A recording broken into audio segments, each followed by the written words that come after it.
Some albums don't just fade.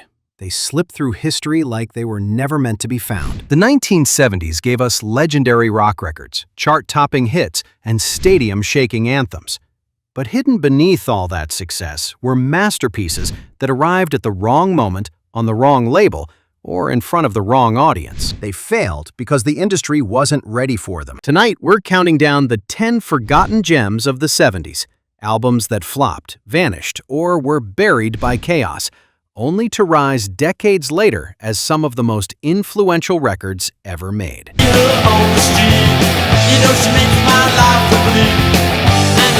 Number 1. Ramones. Ramones, 1976. The Ramones didn't just release an album, they lit a fuse. Ramones delivered 14 songs in under 30 minutes, each one a burst of fast, loud, stripped-down energy that defined punk before the world knew the word.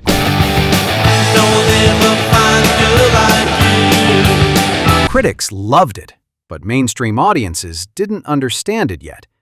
Without radio support or major promotion, the record sold only a few thousand copies.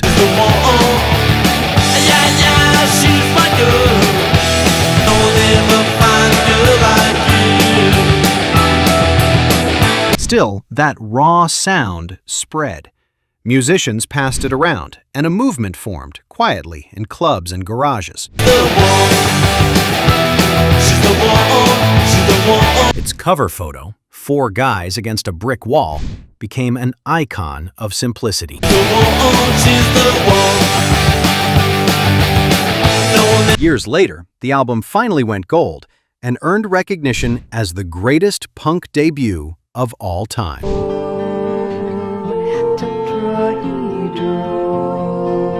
Number 2. Linda Perhacs. Parallelograms, 1970. Linda Perhacs wasn't a touring artist. She was a dental hygienist making ethereal folk in her spare time. Parallelograms became a haunting, nature-soaked dreamscape unlike anything else in 1970.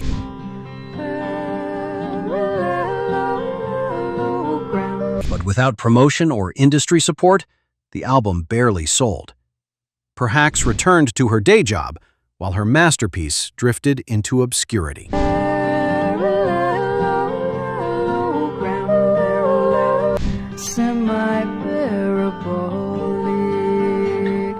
Its eerie vocal layers and psychedelic textures were too unusual for its time. Listeners weren't sure where it belonged. In the 90s,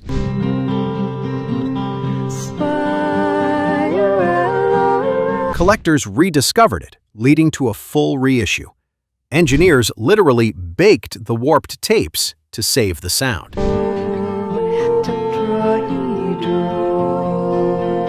Today, it's considered a psych-folk treasure, a forgotten work finally given the attention it deserves.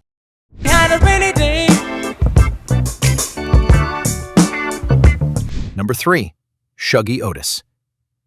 Inspiration Information, 1974. Shuggie Otis created Inspiration Information almost entirely alone. Guitars, drums, keys, everything.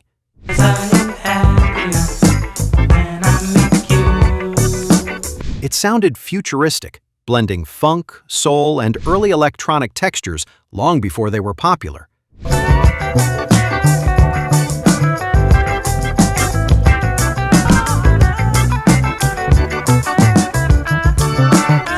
Listeners weren't ready for such a strange, dreamy blend of sounds. It had no clear category, so radio ignored it. I get a snapback. Yet the album's creativity never faded. Artists like Prince later praised its ahead-of-its-time genius.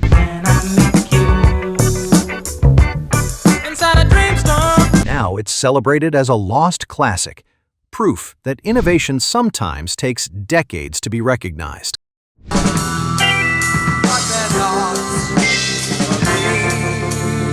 Number 4. Vandergraaf Generator. Pawn Hearts, 1971. Pawn Hearts wasn't made for casual listening. It was intense, theatrical, and uncompromising. Peter Hammill pushed prog rock into darker, stranger territory than most fans were prepared for. The 23-minute epic, A Plague of Lighthouse Keepers, became the album's core, brilliant, unsettling, and impossible to market.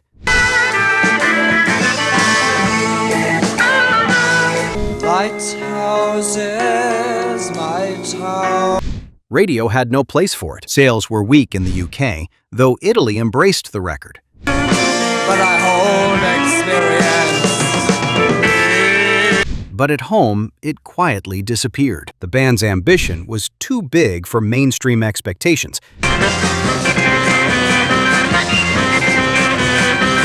And the album became one more overlooked gem of the era.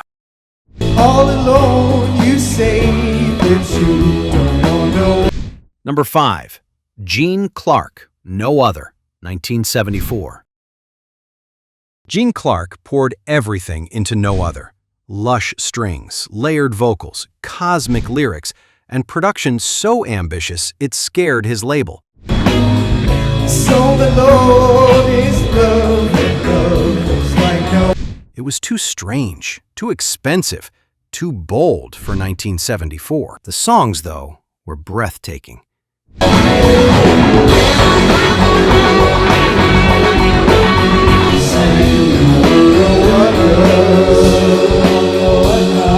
Some misunderstanding alone held enough depth to anchor an entire career. But brilliance doesn't always survive bad timing. All alone with busted bottom.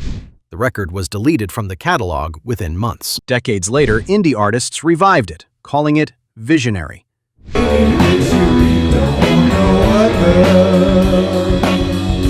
No Other finally became what it always was, a cult classic.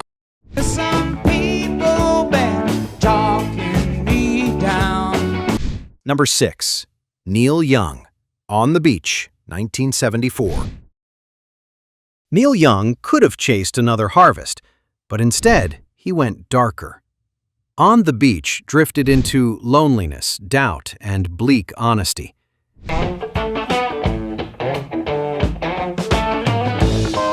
It was the opposite of what fans expected. Listeners were stunned by the quiet misery woven through the songs.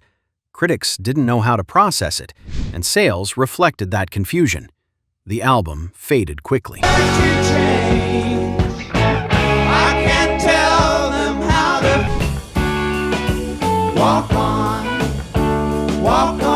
Behind the scenes, Young and his band lived on honey slides, a strange marijuana-honey mix that fueled the sessions and deepened the album's drifting mood.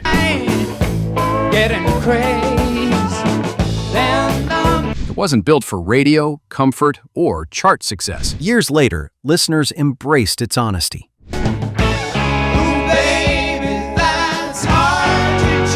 Today, it stands as one of Young's most powerful, uncompromising statements.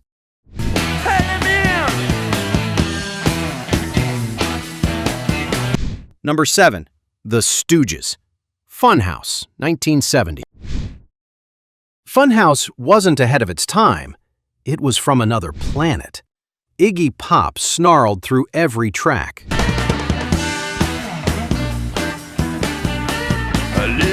Backed by a band that sounded like a live wire about to snap. Nothing about it was safe. The sessions themselves were chaos.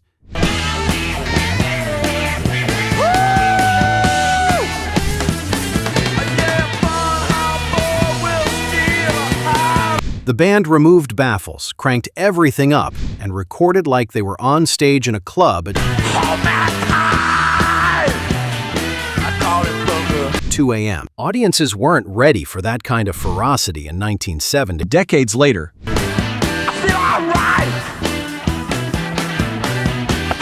Funhouse became a punk cornerstone, the sound of the future hiding inside a flop.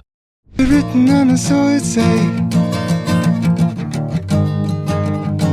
Number 8. Nick Drake, Pink Moon, 1972. Nick Drake walked into a studio at midnight, recorded alone, and walked out with Pink Moon.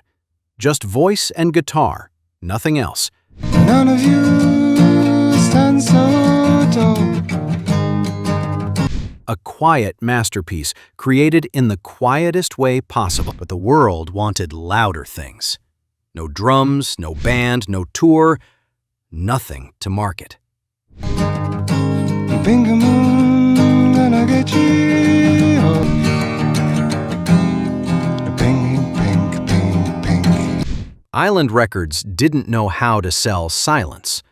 The album slipped away instantly. Drake's shyness and depression kept him off stage. Pink moon, gonna get you. Pink moon. And without live shows, the music never reached the audience it deserved. For years, Pink Moon slept unseen. None of you stand so tall. Then, a 1999 commercial suddenly revived it. Now it's considered one of the great singer-songwriter records ever made. A soft voice that outlived the noise.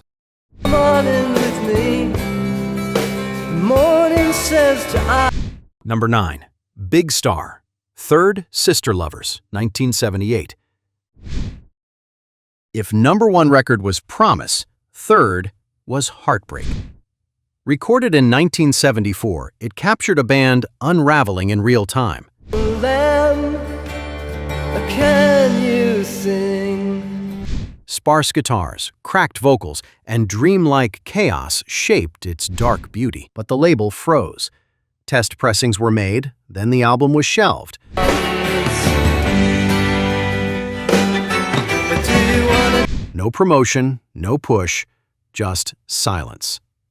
The band was falling apart anyway. When a tiny label finally released it in 1978, almost no one noticed. On the sky, or will they come? It didn't chart, didn't tour, and didn't seem meant for the era. Its emotional honesty, though, was undeniable.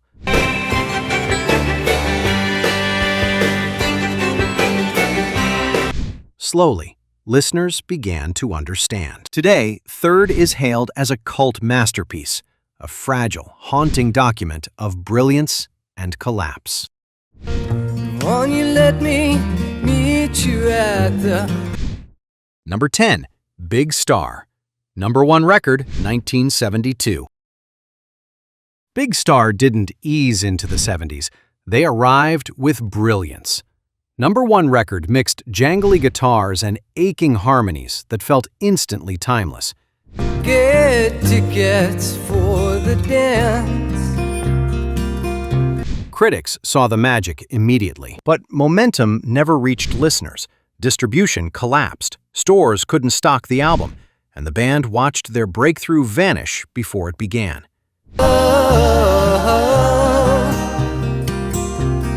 If it's for the dance. Frustration grew quickly. Songs like 13 and In the Street should have been everywhere. Instead, they floated unnoticed, lost in label chaos and bad timing. The band splintered under the disappointment. A potential classic was buried before it had a chance. Won't you tell me what you're thinking of? Years later, musicians rediscovered it, calling it a power pop blueprint. Big Star's debut didn't fail. The industry failed it. Time has a way of revealing the truth. Sometimes the albums that fail first are the ones that last the longest. Let me know in the comments, and tell me which decade you want us to uncover next. Until the next countdown, keep the music spinning.